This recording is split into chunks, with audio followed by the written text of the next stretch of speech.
Il est 7 heures.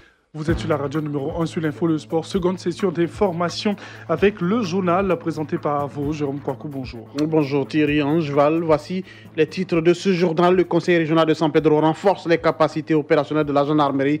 Du matériel d'une valeur de 244 millions de francs CFA vient d'être offert. Le don a été réceptionné par le ministre de la Défense. À Odiéné, il n'y a plus d'eau, la situation dure depuis plus d'un mois. Comment la population arrive-t-elle à trouver de l'eau? À suivre notre dossier. Et puis au Venezuela, Nicolas Maduro, réélu à la tête du pays avec près de 70% des suffrages. L'opposition conteste déjà ses résultats. Voici pour l'essentiel.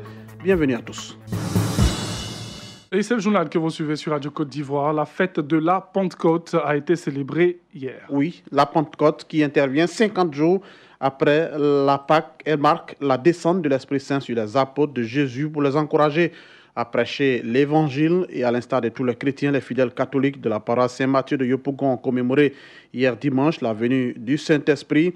À Daoukrou également, on a célébré la Pentecôte du Christ à la chapelle de Gagou de Daoukrou. Les femmes de l'église catholique ont été officiellement présentées à la communauté chrétienne réunie pour cette célébration. Sur place, on retrouve Honoré Niaré. Il est là, vraiment là, l'Esprit Saint de Dieu. C'est par ces mots que le père vicaire Traoré Baris a entamé l'homélie de la Pentecôte à la chapelle du quartier Gagou de Daoukrou. Une célébration au cours de laquelle les femmes de l'église catholique sont revenues sur la place de la femme dans l'église. Une intervention émaillée d'exhortations à l'ouverture à l'Esprit Saint en ce jour de la commémoration de la Pentecôte. L'effusion de l'Esprit de Dieu sur les fidèles afin de poursuivre la mission du Christ monté au ciel lors de son ascension. Pour ces femmes de la chapelle Gagou de Daoukrou, l'Esprit Saint est la force de l'Église.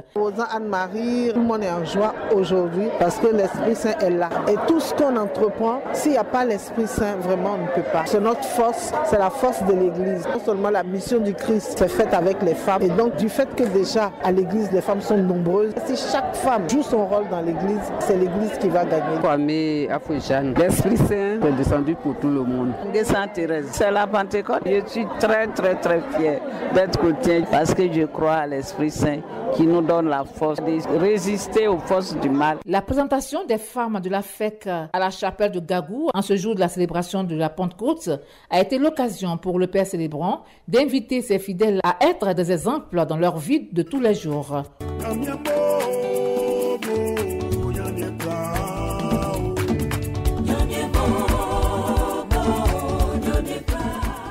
Honorine Niaré, Daoukrou, pour Radio Côte d'Ivoire. Et changeons de sujet, le conseil régional de San Pedro fait don de matériel à la gendarmerie. Oui, ce sont au total 4 véhicules de type 4x4, 35 téléphones portatifs, 5 ordinateurs et des mobiliers de bureau d'une valeur de 244 millions de francs CFA qui ont été offerts à la gendarmerie. Le don a été réceptionné par le ministre d'État, ministre de la Défense, Ahmed Bakayoko. L'objectif est de permettre à la gendarmerie de lutter efficacement contre le banditisme dans cette région. Retrouvons sur place Sam Kounan. Le ministre d'État, ministre de la Défense à San Pedro pour la réception d'un don. Ahmed Bakayoko a été accueilli à sa descente d'avion par les autorités locales à l'aéroport de San Pedro où il a reçu les honneurs militaires de 4 détachements. Ensuite, un cap a été mis sur la 5e Légion territoriale de gendarmerie de Seweke. En réceptionnant les clés des 4 véhicules de type 4x4, les ordinateurs, les talkie-walkie, le mobilier des bureaux et les clés d'un poste de gendarmerie construit par le conseil régional, le ministre d'État, ministre de la Défense, a salué l'acte posé par le président du conseil régional qui reste une grande première depuis qu'il est à la tête de ce ministère. Pour Ahmed Bakayoko, il faut continuer à œuvrer à l'amélioration des rapports gendarmerie-population. Le ministre d'État, ministre de la Défense, a saisi l'occasion pour féliciter publiquement le préfet militaire Koulibaly Ousmane pour la sécurisation de San Pedro, deuxième pôle économique de Côte d'Ivoire. Sam Kouna, San Pedro, Radio Côte d'Ivoire. Et santé, lutte contre la fièvre Lassa, l'INHP sensibilise. Oui, c'est l'Institut national d'hygiène publique qui l'a encore sensibilisé hier sur les antennes de Radio Côte d'Ivoire lors de l'émission Les Salons de Radio Côte d'Ivoire.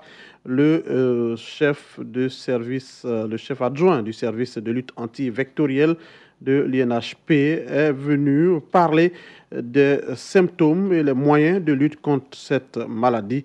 Dr Fofana Diakaridja prodigue ici quelques conseils pour éviter la maladie. Ce qu'on recommande aux populations ici, c'est un comportement hygiénique irréprochable en éliminant tout ce qui peut constituer pour nous les gîtes larvaires de moustiques. Tous les récipients qui peuvent contenir de l'eau stagnante qui va servir à la ponte, les équipements sanitaires abandonnés, les boîtes de conserve que nous avons abandonnées, le pot de fleurs, les seaux qui recueillent l'eau des climatiseurs. En fait, la liste est longue, c'est tous les objets qui peuvent retenir de l'eau. Et même, il y a des plantes engainantes qui peuvent constituer des gîtes larvaires pour les moustiques. Je vais parler ici des bananiers, de l'arbre du voyageur, de la canne de Moïse, qui sont des plantes engainantes qui peuvent recueillir de l'eau après la pluie. Ce message-là doit être permanent, de sorte à amener les populations à faire le lien entre tous ces réceptacles.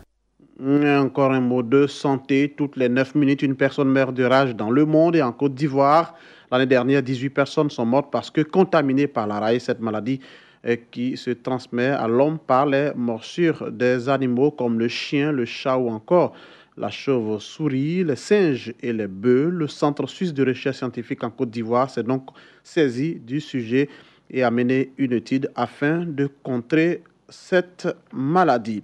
Le chef de la diplomatie ivoirienne, Marcel Amontano, fils du coach sud-comoé, exhorte les jeunes de sa région à l'union, à la culture de l'entrepreneuriat et au travail de qualité. C'était ce week-end lors de l'investiture des présidents de section et du président régional du Sud-Comoé du Conseil national des jeunes de Côte d'Ivoire. Des jeunes du Sud-Comoé qui disent s'inscrire dans la vision du ministre des Affaires étrangères, celle d'entreprendre. On écoute Diané Hassan, président du Conseil national des jeunes de Côte d'Ivoire, région Sud-Comoé. Nous avons rassuré que depuis que nous avons reçu ces fonds, nous avons commencé à travailler sur le volet technique en nous appuyant sur les compétences des sous de l'État, telles que l'AEJ et la direction de la jeunesse. À cet effet, nous sommes prêts à lui présenter le cadre technique sur lequel nous voulons travailler, montrer le dynamisme de la jeunesse du Sud-Comoé sur l'utilisation de ces fonds. Les défis sont énormes. La question de l'emploi, elle est vraiment sérieuse. Et nous, on pense qu'on fera ce qu'on peut pour pouvoir absorber au maximum ce déficit d'emploi-là, en aidant les jeunes de nos régions à avoir une place dans le système. Et on les encourage surtout à ne pas avoir peur, à prendre l'engagement de trouver des projets. Ils seront accompagnés. Il faut risquer pour gagner. Le dossier du jour. Et le dossier nous emmène à Odiéné, où il n'y a plus d'eau. Oui, cela fait un mois que l'eau ne coule plus dans les robinets à Odiéné. Mais pourquoi cette situation et quel est son impact sur le quotidien des Odiénékas? Tano connaît depuis Odiéné.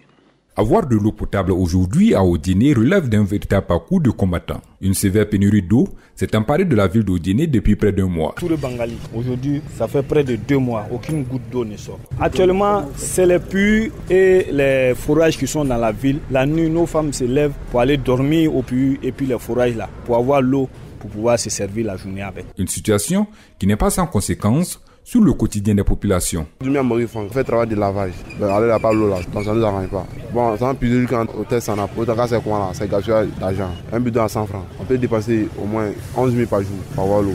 C'est Fanta. Je vends checker. On travaille avec l'eau. Bon, si le jus ne trouve pas l'eau, j'arrête de vendre. Parce que quand il sort la pluie, maintenant il n'y a pas l'eau dans la pluie. Donc les lots là sont sales. Donc il y a des jus là, si on trouve ce qui est un peu propre, on vend. Si on voit que c'est trop sale, on laisse. Même hier, à cause de l'eau, il n'y a pas vendu. Malgré qu'il n'y a pas l'eau, facture qui vient aussi, c'est trop. Hier, j'ai envoyé mon facture, c'est 250 qui a manqué à 50 000. Je ne sais pas comment j'ai utilisé ça. À l'origine de cette pénurie, le fleuve Baoulé, principale source d'approvisionnement de la Sodocie à Tari. Les détails avec Ouattara Niébé, directeur régional par intérim du ministère des Infrastructures économiques. Le problème se situe au niveau de la ressource aujourd'hui. C'est que la prise d'eau qui est située à 11 km, il s'agit d'une eau de surface. Et c'est cette eau de surface-là qui alimente essentiellement la ville d'Odiéné, aujourd'hui qui est en état de tarissement. Avec le démarrage du jeûne musulman, ce mercredi, la question est devenue plus inquiétante. Tout le Bengali, aujourd'hui, ça fait près de 2 mois, aucune goutte d'eau ne sort. Et puis le mois de carême, c'est vraiment un problème très sérieux. On a 90% musulmans ici. Les gens, ils utilisent beaucoup l'eau, mais il n'y a pas l'eau, aucune goutte. On va faire quoi? Selon le directeur régional par intérim des infrastructures économiques dans le Kabadougou, des solutions sont en cours pour soulager les souffrances des populations en attendant le retour des pluies. Ouattara Niébé. Nous avons fait remonter ces informations auprès de la hiérarchie. Ils ont donc décidé dans les médias au fait d'envoyer un géophysicien d'abord pour faire des prospections géophysiques, en vue de faire des forages dans l'urgence. Maintenant, d'autres programmes aussi à long terme sont prévus. Rappelons que ce secteur a bénéficié d'un investissement en 2015 à l'occasion de la visite présidentielle à Odiéné. Malheureusement, jusqu'à ce jour, les pénuries d'eau continuent d'animer le quotidien des populations d'Odiéné. Tano Kone, Odiéné, pour Radio Côte d'Ivoire. Et nous allons à l'international au Venezuela. Autant pour moi, Nicolás Maduro a été réélu. Oui, il a été réélu avec près de 70% des suffrages exprimés. Le chef de l'État sortant devance largement son adversaire Henri Falcón, qui n'a recueilli que 21%. L'opposant annonce qu'il ne reconnaît pas les résultats du scrutin, marqués selon lui par des irrégularités, et demande un nouveau scrutin. Près de 20 millions d'électeurs étaient appelés aux urnes de cette présidentielle anticipée dans un pays en proie à un chaos économique et sécuritaire depuis de nombreux mois. Et nous revenons sur cette information, Jérôme Kouakou. Ungoran Laloa, l'époux de la diva de la musique baoulé, Ala Thérèse, est décédé hier dimanche. Oui, hier, dans son village à Kona Kokorekro, situé à une vingtaine de kilomètres de Toumoudi, le doyen a rendu l'âme. La diva de la musique ivoirienne, Ala Thérèse, la musique baoulé, est en ce moment inconsolable. C'est dans les années 1950 que les deux artistes se sont rencontrés. Et à l'occasion de manifestations funéraires, Ungoran Laloa était alors lead vocal d'un groupe dans son propre village. Leur premier album paraît en 1956, œuvre que Ala Thérèse et son mari Ungoran Laloa produisent ensemble, l'une chantant et l'autre l'accompagnant à l'accordéon. Le couple totalise 6 albums, dont le dernier a été réalisé en 2005. Ils auront tourné sur les scènes pendant près de 60 ans. C'est ici qu'on s'arrête pour ce 7 heures. Je vous rappelle juste l'essentiel. Le Conseil régional de San Pedro renforce les capacités opérationnelles de la gendarmerie. Du matériel d'une valeur de 244 millions de francs CFA vient d'être offert. Le don a été réceptionné par le ministre de la Défense.